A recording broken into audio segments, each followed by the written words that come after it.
The following content is not intended as a substitute for professional legal advice, medical advice, diagnosis, or treatment. Always seek the advice of your attorney, advocate, physician, or other qualified health provider with any questions you may have regarding any medical or educational concerns.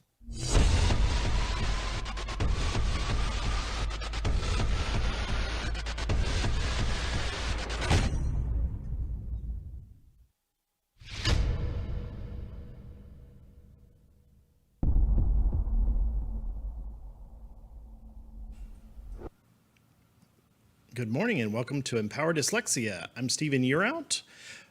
On this show, we're here to help you become a better informed parent so you can be a better partner in education.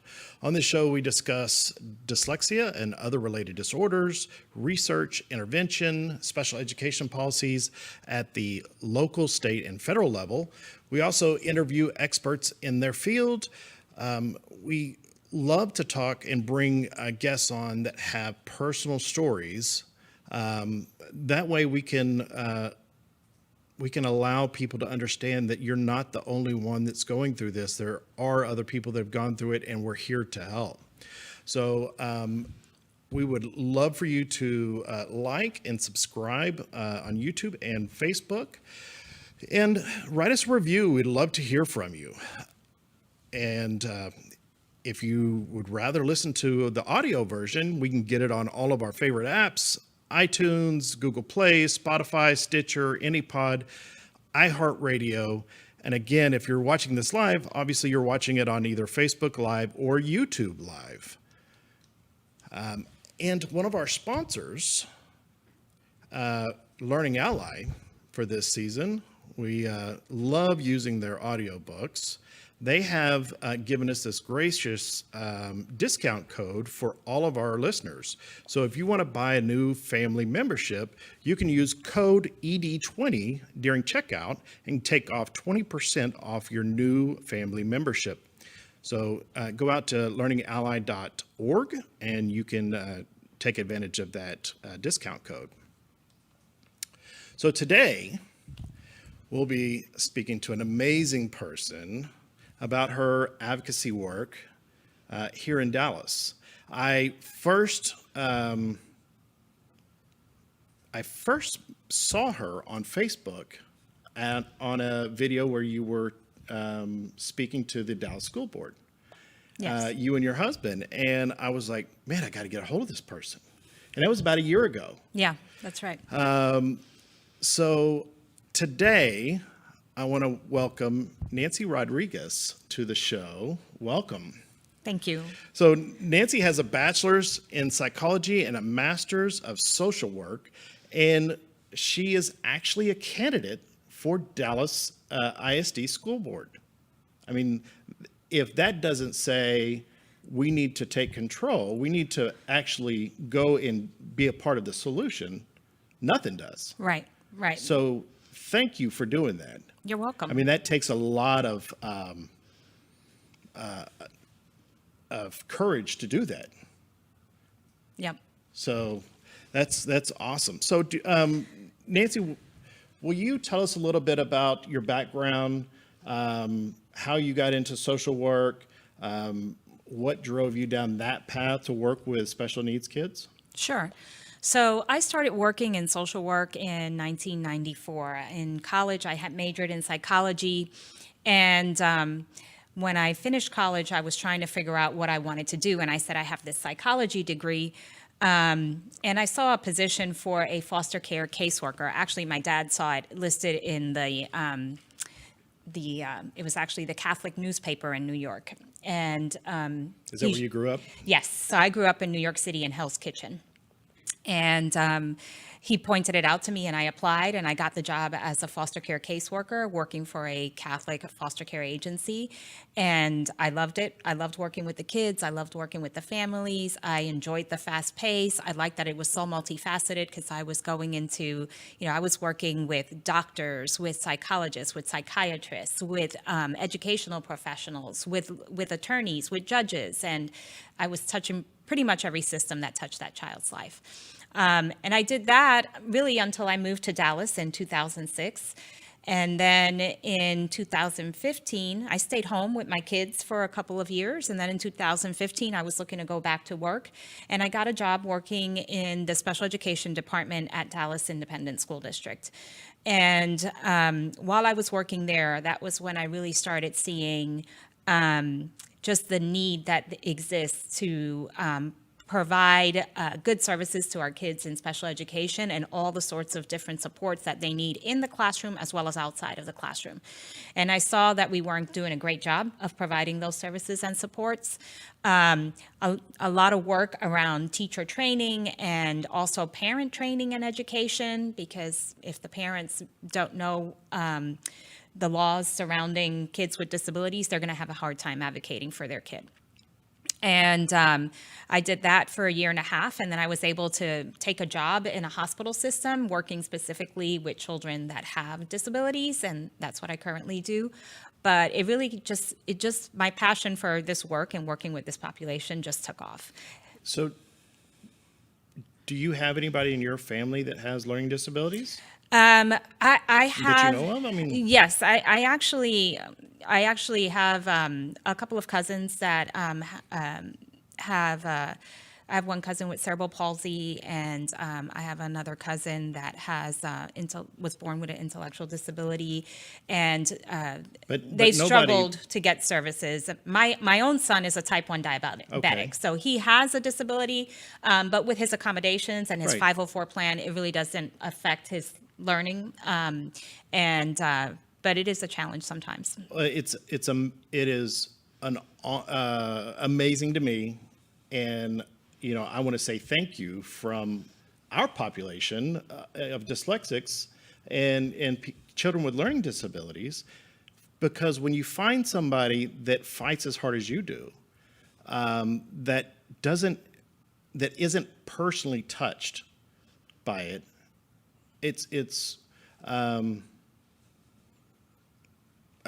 I just want to say thank you from us. I mean, that means so much to me, because normally it is a parent of a child, Right. or a parent that is dyslexic and has children who are dyslexic that then goes out and goes to battle for Yeah. them. Yeah. And thank you so much. I think one of the, occasionally in life you'll meet people that are doing a job and you'll say, well, why are they doing that? Their personality is really not suited to that, Right. I really feel that when I chose the social work profession, that it's something that it just fits my personality. I love serving other people. And if I'm going to work with someone and if I'm going to help someone and serve them, it really is just having a spirit of service, right? Right. I'm not going to do it half-heartedly. And the reason that I think that I'm really effective as a social worker is because I am very passionate and because I'm a fierce fighter for my clients. And I really put myself in their shoes and I say, how would I want somebody to be if this were my child or if this Right. were me in this situation? So even though what you said is absolutely true, most advocates, for them, it tends to be very personal. I still think that if that we can have people where it's not maybe they don't have that personal connection, but I still think that you can still have that fire Right. and that drive to really want to help somebody else. And I feel blessed to be that kind of person. Well, it speaks volumes about who you are. I mean, to advocate the way that you do, and to make sure that these kids come first, it is a blessing to these kids and their family to have somebody like you in their corner. Thank you. I appreciate that. I feel blessed to know them, and I enjoy the work that I do with them, and I enjoy talking to parents and seeing the kids thrive when they get what they need. I mean, that's what this show's about, right? Right. It is to Absolutely. pass the knowledge on to the Yeah. parents so their kids can thrive, because we know these kids can do it. Right. Absolutely. We're not writing these kids off. Right. They're our most precious.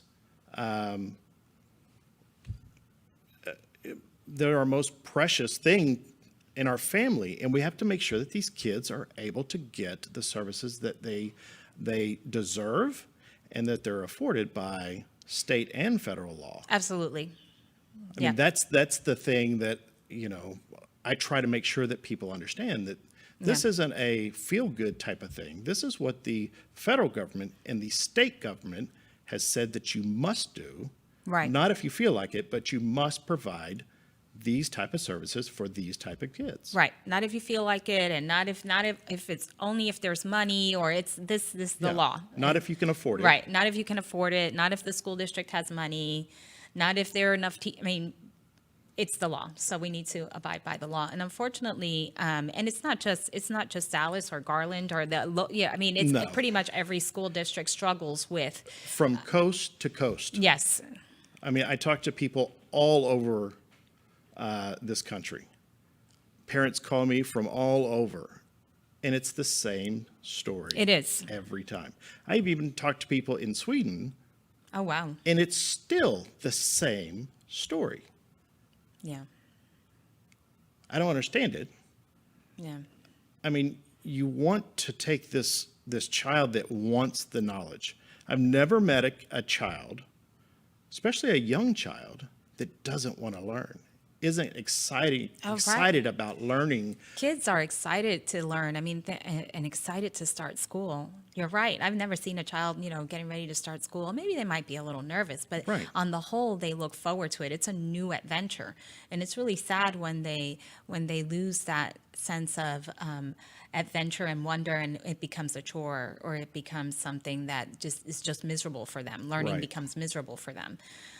So what do you see as a social worker? What do you see the biggest struggle is, or the biggest obstacle? Because obviously we're not putting all this on the teacher, because there's an education piece that the teachers have not been given, especially here. Right. And I know it's that way around the country. Yeah. But there's an education piece about how do you appropriately provide the accommodations and or modifications to these children's education plan to support them, to allow them to thrive at the highest level that they can.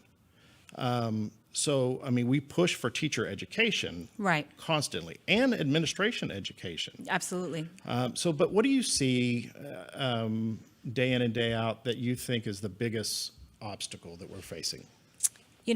For me, and it's one of the reasons that I'm running for school board trustee, but for me, it's a lack of transparency.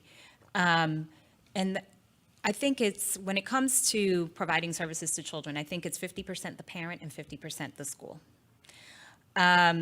If that parent doesn't have kind of like the education and training, and if they're not willing to raise their voice on behalf of their child for whatever reasons, there are many reasons why parents may feel uncomfortable advocating for their child, then we're not going to have a good success rate there. If mom or dad is not, or whoever the guardian is not involved, right? But then the other piece is that we really don't know what is preventing the schools, from providing services. Sometimes it may be training and education, and then other times it may be lack of resources. But what I see as the biggest problem is that when there is a problem, nobody will be really honest with you about what the problem is. So you're sitting in a conference, and it's to a parent or an advocate, it may be clear as day what the solution is, what this child needs to thrive, right? Because that art conference is supposed to be a collaborative effort, and together you're supposed to pull together and say, okay, what is it that this child needs in order to be successful in the learning environment? And a lot of times, even though that answer may be apparent, people skirt around the issue and they don't want to provide the service. But I feel like we're not getting honest responses, if it's money, if it's administration, if it's some other reason. So I think a huge obstacle is figuring out what the obstacle is in the first place, that lack of transparency. Because if it's money, or if it's your supervisor that's not here in the conference, but is calling you afterwards and saying, did you just approve 45 minutes of speech a week for this child? Well, then we need to know that, right? Because if you don't know what's behind the decision making, then how can you advocate? How can you combat that? Right. So I've been working on this theory, and I think that from what I see, in the school systems, we're put in silos. Yes. So we have the administration staff at the admin building. We have our admin staff, or principals, vice principals, that staff at the campus level. Teachers are put in their own silo, kids are put in their own silo, and then we're put in, the parents are put in theirs.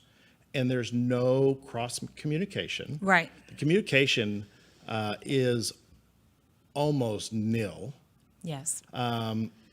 And it's I don't think that it's done this way purposely, but I think it becomes a very adversarial relationship when it shouldn't be. We want to Right. be a partner in education because we're trying to make sure our kids get educated so they can get out and become productive members of society and taxpayers. Right. That's the ultimate goal. Right. We're supposed to raise our kids so they can leave the house and go be productive members of society. Right. I mean, at the end of the day, what parents really want to know is when my child grows up, is he going to be able to take care of himself? Right. I mean, that's the most important thing because mommy and daddy can't be here forever. Right. You know, so I think if we, especially when we're in ARD meetings, you know, it's very or 504 meetings, ARD meetings, whatever. Yes. It can be very intimidating for the parent coming in, especially if it's, one parent coming in. You've got 6 or 8, 10 people on the other side of the table, and then there's you on the other.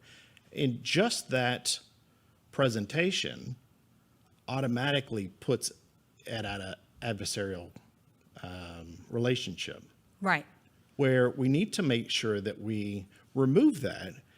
And the entire focus of the either ARD meeting or the 504 meeting needs to be what is the most important thing, which is the child. All of this It should revolve around the child. is revolving around that child and what their needs are, not what the teacher's needs are, not what the administrative staff, not even what the parents' needs are. Right. It's what that child's needs are. I mean, I end all of my 504 meetings for my kids with, I want you to hold me responsible as a parent. I want you to hold my kids responsible as a student. And I'm going to hold you responsible as their teachers and admin. So, and I say, is that fair? And everybody's like, yeah, that's fair. Because we all have a role to play. That's right. And if we don't play together, if we're not working together, the only person that's going to get hurt is that child. Right. And we know what happens to kids that have learning disabilities or any other type of disabilities. A lot of times, Right. what ends up happening to those kids when they feel like they are not being successful and they won't ever be successful, they begin to believe the lie. Right. Well, we have studies that show where those kids end up. Right. It's in the prison system. Right. The school to prison pipeline. Yeah. And that's also where a lot of your behavioral issues start cropping up. Because if they're not learning and they don't feel like they're part of the learning environment, then they start acting out. And then that trend continues, and then it gets harder and harder. And then as they get older and older, it just becomes exacerbated. And, That's right. Yeah. Well, I mean, and you can see it at a younger age. It's very visible, right? So at a younger age, if you're not really trying to help make sure that that child gets what they need, by the time they get to middle school, there's no discipline. Right. There's no amount of discipline that you can give that child that's going to make any difference. Right. So I think that we should change the word discipline, and why not make it disciple? So instead of disciplining these kids, let's show them the way. Right. Let's show them how they can be better. We have to be better to do better. Let's show these kids, model it ourselves, how they can do and be better.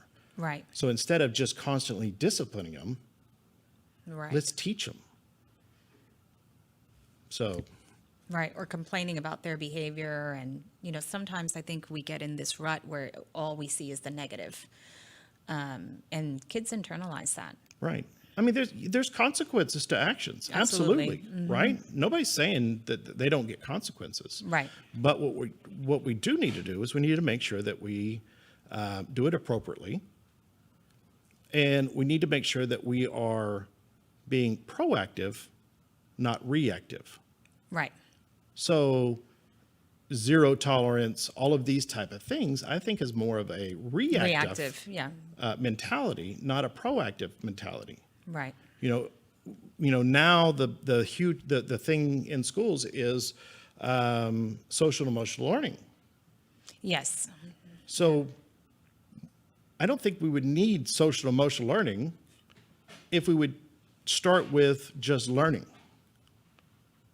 If these kids are successful in the classroom, they're less likely to act out. Right. That's true. They're participating. They're being a part of learning. Right. And they feel like they belong in that environment. Exactly. I see kids all the time. They don't want to go to school, and it's because they feel like I don't belong there. It's too hard, or the teacher doesn't like me, or the other kids make fun of me, and then that's where a lot of your problems start, right? It's very hard to kind of move from there with a child that already feels like I don't belong here. And sadly, I mean, you start seeing that in second and third grade. Yes, you can see it very young. Yeah. A couple of months ago, I had the opportunity to go to it was a talk. It was hosted by Texans Care for Children, and it was about suspensions in the early grades. And they were saying that, with this move towards universal pre-K, that you have to be really careful, because it could also set the tone for a really negative learning experience for that child, right? A 3-year-old that's been suspended, not going to like school. That's right. Well, it's like the study that we were talking about before the show. I mean, it absolutely proves that when a child is being suspended, when they're going to in-school, out-school suspension, that is, it's putting them on the road. Right. Well, even on the TEA website, when you look at risk, you look at all the characteristics of what they consider at risk. That's part of it. Yes. Yeah. Yeah. Number one is being held back. Why are you held back? Because the education system has failed you. Right. So,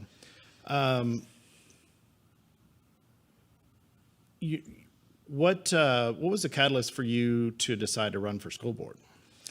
So I decided to run for school board for lots of different reasons, but basically it was the things that I want to see change in the school district are I want more transparency, I want accountability, and I want a school district that's responsive to the needs of the community. I also feel that a lot of times our parents, our minority parents, our parents of children with special needs don't have a voice. And I really kind of wanted to be that voice, because I was doing it already kind of on an individual basis, but it's exhausting, and it's a lot of work, and I don't do it by myself. I want to make it clear that I rely on other experts and other advocates that are like-minded.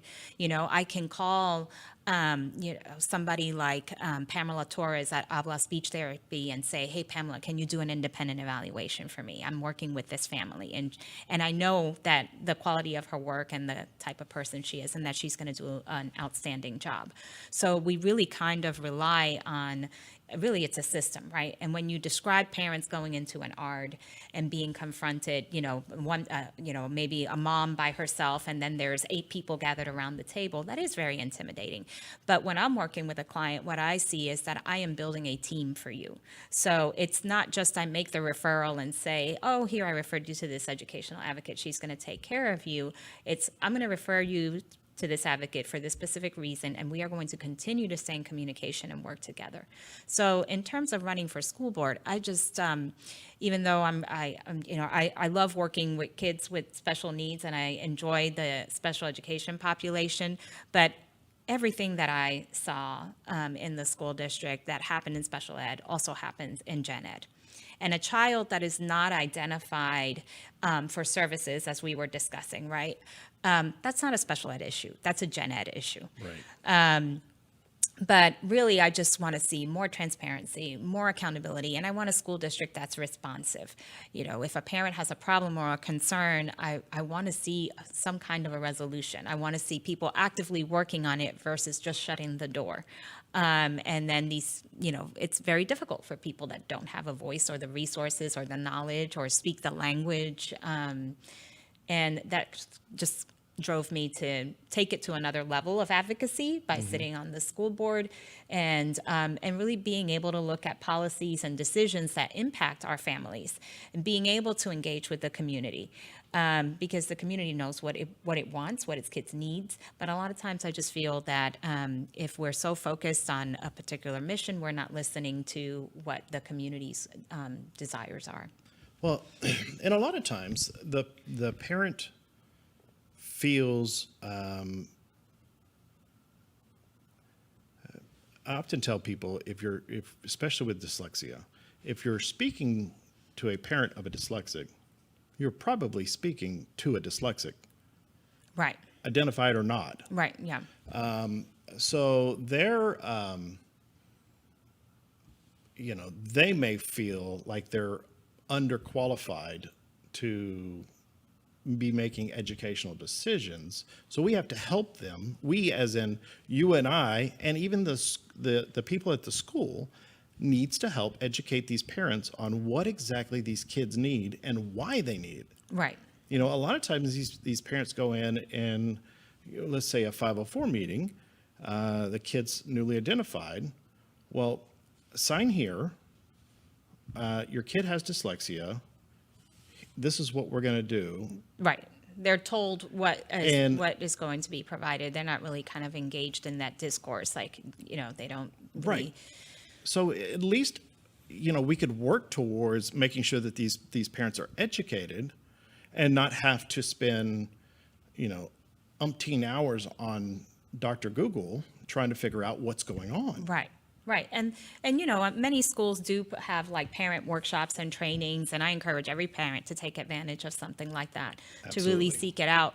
I know that when my son got diagnosed, the hospital, he got diagnosed with type 1 diabetes. They had, it was like a 2-day training we had to go to. And part of that 2-day training, they trained us on 504 plans so that I knew how to advocate for my son and I knew what to ask for when he started school. So it's so important that the parents have that, be responsible and have that piece of parent education. Because if they don't, they're going to have they're going to have a tough time advocating. Right. I mean, there's a lot of time limitations. Right. That you need to be aware of depending on which side. Sure. A lot of the procedural stuff. Right. 504 or an IEP in special education. And you hope to never have to go to that that length, because you always want to work with the people who are working with your child. Absolutely. I don't think anyone wants to be in a contentious relationship with their child's teacher or with the administration at their child's school. It's awkward. It's uncomfortable. You would rather have that camaraderie, that collaborative, relationship working together. But at the end of the day, you are your child's best and first advocate. And if their needs aren't being met, then their needs aren't being met. And then unfortunately, you may have to disagree with someone, and it is uncomfortable. I think a lot of parents don't push sometimes because of that level of discomfort that they feel. Right. You don't have to be disrespectful. No. But you have to be firm. Firm. Mm-hmm. Make sure that you have the most relevant information to back up what your request is and why that request is appropriate for my child. We have to remember that we're not talking, and we're not looking at the entire group of kids. We're looking at what's best for my child and my child's situation. Right. In special education, that's why it's called an individual education plan, because it's exactly. individual. Yeah. So, and accommodations are put in place, built around what the child's needs are, not just a list of accommodations. Well, we're just going to give you this list and that's all you get. Right. No, we want to make sure that the child is successful. Right. And that these accommodations bring the lesson to a even playing field, and that child can participate equally. Right. I think one of the frustrations parents have is also that they feel powerless many times when they're trying to advocate for their child in whatever school district it is. So when I thought of running, I also thought kind of like with an eye towards what can we do to kind of give parents a little bit more power and help them really kind of feel like I have the ability to disagree, and I don't just have to take what's given to me. One of the ideas that I would love to see an ombudsman's office in Dallas ISD, because a lot of times when parents escalate their concerns, they go nowhere. And it's not just about special education. Any concern, any issue you're having with your child at a campus, you tell the principal. I see parents all the time that follow the chain of command and they still get no resolution. So an ombudsman's office, I think, would really kind of help, and they would answer directly to the board and not out of the chain of command of the administration, so that if you have problems in your administration or people that aren't receptive to listening to parents, they at least have another route that they can go, right? And also sometimes the Board of Trustees doesn't know really what's going on in the schools, especially if they're making policy decisions and, they have more of a bird's eye view, right? Right. And they're not in the trenches. I know a lot because I'm in the trenches as a social worker. So I see what goes on, and I'm all over. I go to schools in Garland. I go to schools in Mesquite, Dallas. So I'm familiar with what that looks like. But not everyone that runs for school board has that kind of experience. And that's why I also thought that as a social worker and as somebody who has done work in the trenches and continues to work with the community, that I really bring a different perspective. And I think it's a perspective that's needed. I love the fact that you one of the things that you say is you want a school district to be more transparent.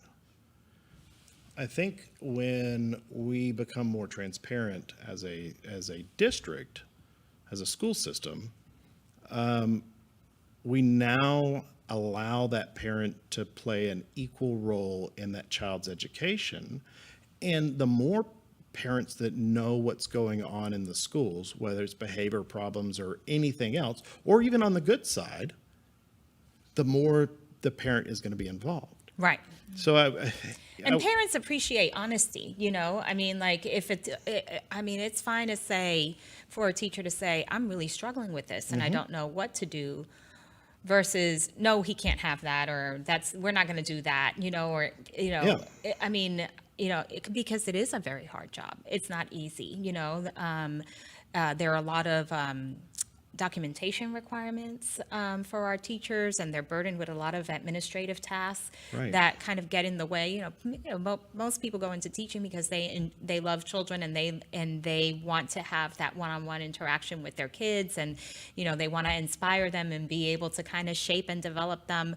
But if you're bogged down doing administrative work and paperwork all the time, then you're not really getting to to do the work that you thought you were signing up to do. Right. Well, so I asked this question to a teacher one time. I asked her if somebody could come in and wave a magic wand and take away your biggest obstacle to allow you to be the best teacher that you can possibly be, what would it be? And I would actually, I'm not going to answer the question yet, but I would actually like to pose that to our listeners.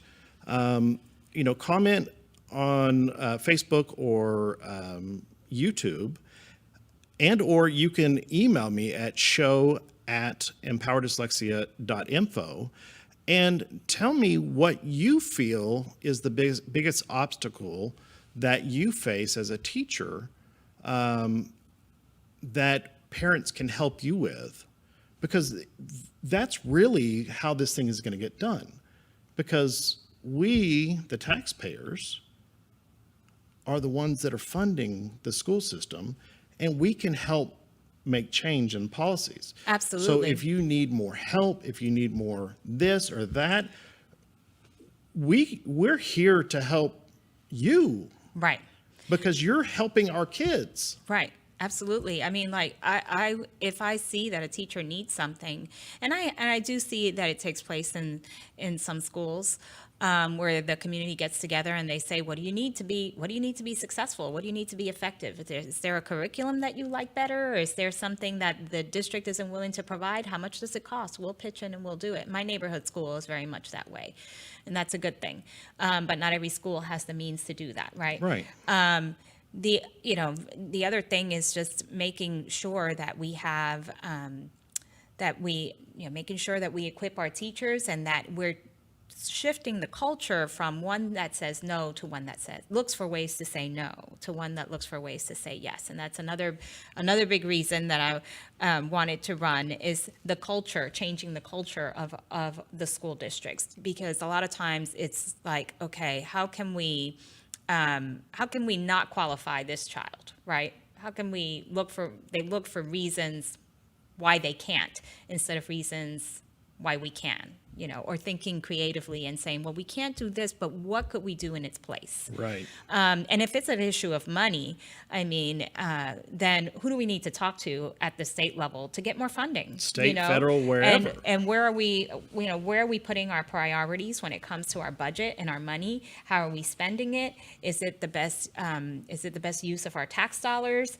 And really taking and looking at the budget and looking at it with a really critical eye. Not just for special education, but for all of our programs that, Right. And I would rather see, I will tell you that in Dallas, it has become very heavy in administration, and there are a lot of costs. And we've been kind of slowly taking away money from the campuses. And I would love to kind of reverse that trend and make sure that teachers and students get the resources that they need at the campus level, instead of having, a building full of administration, and really looking at where our priorities lie and where it's going to have the best effect on our kids. Right. I mean, the main job for the ISD is to educate. Right. Right. I mean, as far as I'm concerned, the most important person in your school district is that classroom teacher, and everybody else exists to make teaching easy and effective for that teacher, right? What's a way that we can increase teaching effectiveness for that teacher? What can we do to allow her to focus on teaching and make her job a little easier? So really looking at what's going on in the four walls of that classroom, and how can we continue to support that teacher in her work? Right. And, I don't think that, it's a whole nother Yeah, we could do another show. I was thinking about the whole amount of testing that is going on in our classrooms. There is a lot of testing that goes on, and that's not only, I believe, harmful to the kids, but it's harmful to the teachers, because it's taking that time for being able to teach away from them, because they're testing. Right. And they spend so much time prepping and leading up to the test. Really, I understand we need to have some testing, right? Don't and have an issue with that. And engage how our students are doing, and, and to a certain degree, how teachers are performing. And well, if you have data, and you have good data, it's completely asinine not to look at the good data and use it to determine how do we move forward. Right.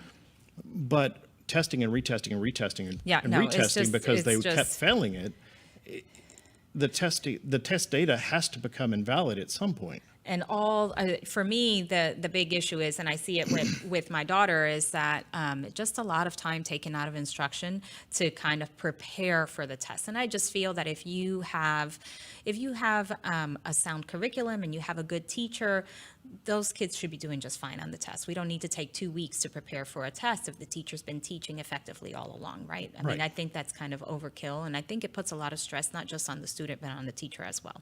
Right, absolutely. So what is some of you talked about transparency? I completely agree. I think that we need to be more open with what's going on in our district, what's going on our campus. How do we as parents get involved more, and not just on a token level? Right. just to make Right. parents feel And- good, and, but you we know, really want to be involved with our kids and what, how to effectively make change as a parent in helping other kids and helping our district and campuses also. Right. So I absolutely And parents commend you need on to that. parents need to understand that too, that you don't just show up at your child's campus when there's a problem, right?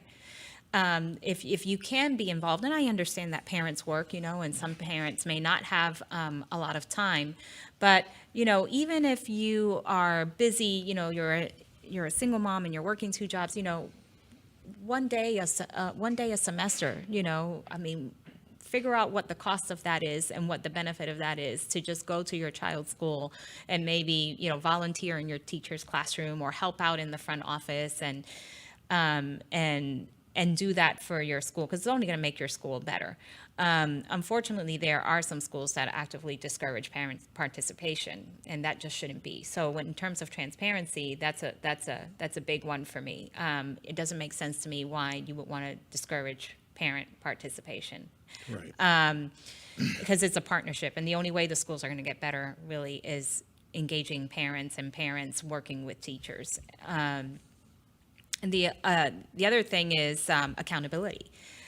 I have been in campuses and I have seen administrators, principals and teachers and directors and special education, say things that are contrary to the law or just flat out refuse to follow the law. Right. I don't think that we should be retaining people like that in our school district. If it's one thing if you don't know the law, or you're struggling with providing a service because of resources, but it's another thing to just say, well, we're not going to do that, and just refuse to comply. So let me ask you this, and this question really comes from the amount of people that I talk to across the country. Do you believe that this is taught language? Because I'm hearing the same verbiage across the country. Well, that would be really disturbing if it was, right? Because that's a good question. I would hope not. I do too. Yeah, I would hope not. I remember when I was working for the school district, I was at a training, and there was a couple of ladies sitting behind me, and I overheard one say to the other one, my principal says, well, we have a policy at my school, no more than 5 accommodations for a child. And this was a workshop we were getting ready to do on like 504 and special education. And that makes my eye twitch. And I know, yeah. And then I'm thinking to my son's 504 plan where we had a whole list of accommodations and different scenarios based on what was going on with his blood sugar. And I would have a hard time with a school that told me I had to limit his accommodations to 5. And I've actually sat in a 504 meeting with a principal that said, well, XYZ child has more accommodations than anybody else in the district. And I said, it's there to support the child. Right. I mean, that's the point. It's right. The same thing with the IEP, it's individualized, right? Right. So it's based on the child's needs. Yeah. So I think really that's the education piece of this, that we need to make sure that we're constantly. But what is the consequence to people and that's where my accountability piece comes in. So as long as you look like? continue, as long as you continue to have individuals, right? So for example, I will tell you that, let's say you have a principal at a school and he fails to provide a free, appropriate public education, right? Because if the parent can make the argument that the school is not providing FAPE, then the remedy is private school, right? Private school tuition. So let's say you have a principal where that happens once, maybe there's a warning, or maybe he has to go to a retraining. I think another big part of the problem is that we have principals that are running schools and they don't have experience in these other areas, right? So they're not able to kind of guide, those teachers on the campus. Right. But let's say it happens once, well, maybe a warning or something, or a retraining, and maybe we can say that maybe it was just a lack of education and knowledge, right? But where you see a pattern, Right. and it's costing the district dollars, which are taxpayer dollars, That money comes out of the special education budget, not the school's budget, which is so what it further does is that it takes resources away from other kids that are not attending that school. Right. And then there's no consequence. When I worked for the district and those things happened, I never saw that there was a consequence for the person that was involved in the wrongdoing, And then sometimes we had like really egregious cases where, maybe a teacher might be hurting or abusing a child. And yeah, I mean, that's self-explanatory. But there needs to be accountability. You Right. cannot have an administrator that willfully disregards the law or that encourages his staff to disregard the law. What should be the consequence? Why are we retaining people like that? Right. Because that's going to continue to happen. And then if it's not coming out of the campus budget, like if you have a parent that has the resources, sadly, most of our parents in Dallas do not have the resources to go up against the school and to fight for their kids' rights. Right. So they just settle for less. Many settle for less. Some, if they feel it's an unsafe environment, just take their kids out of school and keep them home, which is even sadder. But if there isn't a consequence, then that behavior is allowed to continue, Well, and that further validates the parents' feelings of it doesn't matter or my voice doesn't matter. Right. So- And then people will eventually vote with their feet, right? Right. So they'll either, pull their kid out of school, or they might look at the charter school on the corner and say, well, I'll give them a try Right. because nobody's listening to me here, or they're not respecting me. They're not respecting my child, Sometimes they're not respecting the teacher. I've known many well-intentioned, well-meaning teachers that want to do the right thing, and then they're not supported. Right. So, And then you lose good teachers that way, because it's a tough environment to work in when you don't have the supports that you need. well, I mean, so what's frustrating to me is when you talk to teachers and even administrators who has a child that has a learning disability, and they can't even get, the appropriate services That's right. or testing, I've had even identified. Right. I've had teachers in the school district. So, people, I guess, people pass my number around or my name gets tossed around a lot. And then somebody, usually a friend or acquaintance, will call me and say, hey, I know this teacher, or I know this person that's struggling to get their child's need met. Can they call you? And I always say yes, right? And I've had teachers call me. Recently, somebody sent me a text about a school principal that had a child with a special need that was struggling to get her child's needs met at the school. Right. And who better that- to know the laws, and what the school has to legally provide. And really this talk is more frustration because And it's on both sides. It's on not, both sides. It's not just parents, though for a parent with a child, I mean, clearly it's a Right. greater sense of urgency, right? Because at the We end of have the 13 day. years. Yeah, that's right. So, yeah, that's right. And if it takes you 2 or 3 years to fight it out with the school district, that's time that you don't get back. You Yeah. really don't. And you can talk about compensatory time. That's another issue for another show, but Right. but you don't get that time back. Absolutely. And so important that they start getting those services early on, and that it's consistent. Right. So So we've got transparency, we have accountability, and then what's responsiveness. Responsiveness. People need a resolution to their issue or problem. What would that look like? What would satisfy? What would satisfy you? What would take care of your child's needs, or how can we work together to do that? What I've noticed is many parents and many of the people that I work with, they go round and round, kind of like in circles, and they will have meetings all day, and then another meeting with this person, or with this administrator, or with this department, and then they'll have another ARD, and these things will go on forever. They'll drag on, for 2 years sometimes. And that's just too long. We need a quick response. right. And not just kind of running the clock and time is running out for that child. And just having the culture of the district be one of service, Right. And good customer service, and recognizing that people have a choice. I mean, at the end of the day, though I'm not in favor of running school district like a business, I do think that we have to provide good customer service, and to a certain degree, you have to acknowledge that people that send their kids to your school are consumers. It is a business.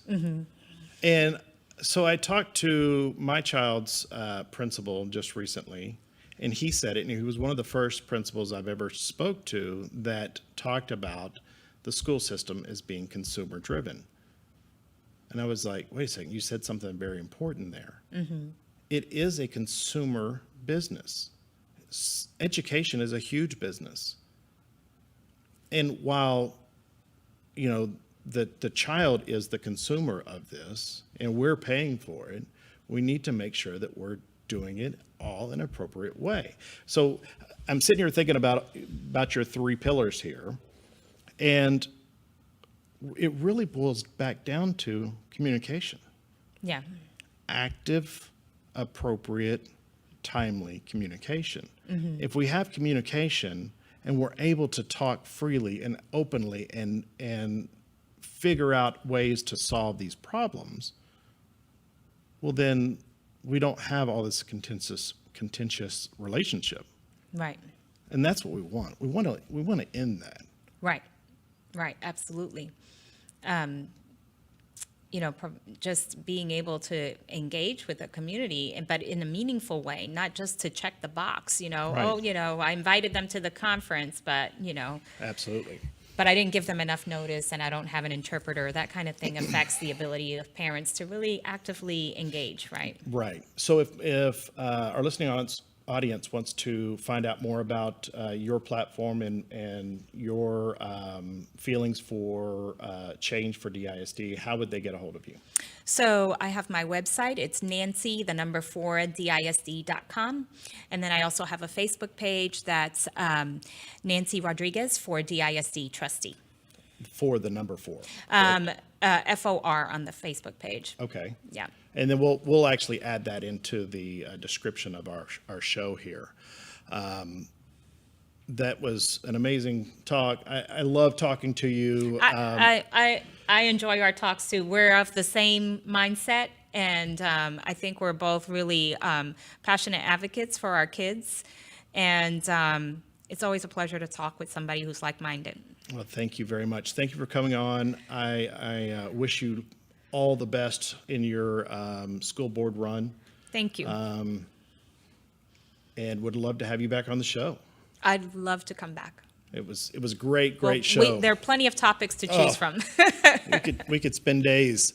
So we're about out of time, but at the end of our show, we always talk about if you feel that your child is struggling and you haven't yet turned in a request for testing, diagnostic testing, you can go to our website, empowerdyslexia.info. You can download one of these templates, turn it into your school counselor, get the testing started. You'll be very happy that you did because you'll understand what you're working with. If it truly is a learning disability, or is it that the child is just struggling and we need some extra tutoring, some extra work, some help there. So make sure that you get the testing started early. Again, that's empowerdyslexia.info. I want to thank our sponsors, Learning Ally, Impact Dyslexia, and 3 Dudes Design, where you can get your dyslexia-inspired T-shirts, and all the proceeds to those T-shirts go to support our show. And we don't have any events, so we will see you next Thursday.